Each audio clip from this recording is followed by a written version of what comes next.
Incorporar elements vegetals del bosc a les receptes de cuina és una de les característiques de la denominada cuina del paisatge.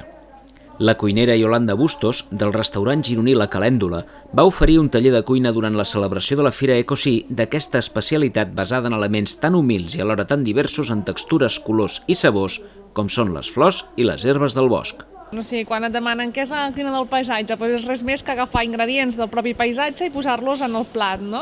I és una miqueta interpretar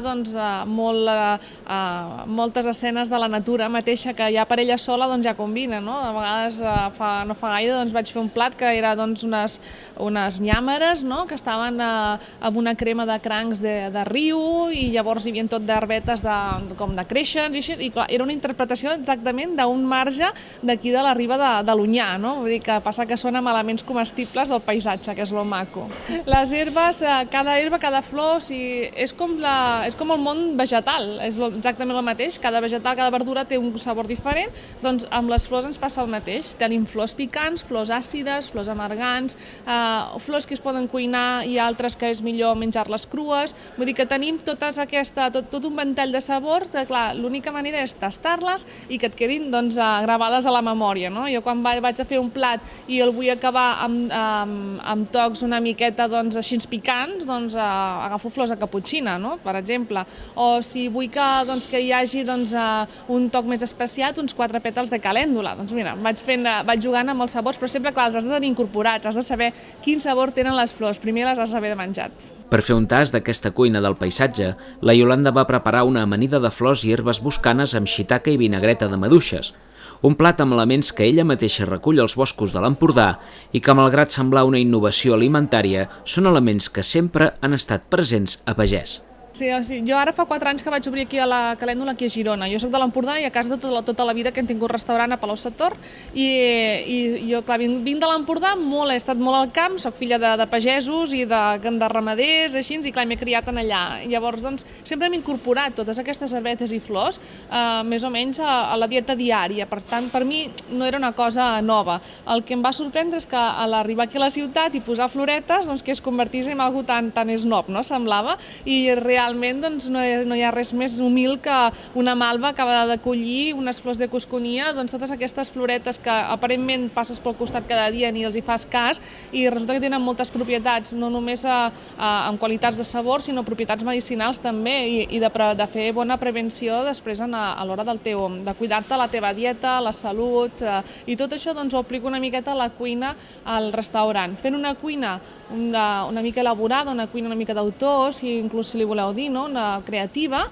però amb aquests ingredients que la gent no està acostumada a menjar. I clar, és la sorpresa d'alguna que has vist, que ho tens familiaritzat perquè has caminat per boscos i en canvi mai t'ho havies posat a la boca, no? Doncs és alguna així, és una experiència. La base de l'amanida són les herbes i les flors, combinades amb un tipus de bolet de cultiu, el shiitake, el segon bolet més consumit del món. El shiitake és un bolet oriental que, a banda de ser molt gustós, té propietats alimentàries i proteíniques que el fan ser molt recomanat per algunes dolències.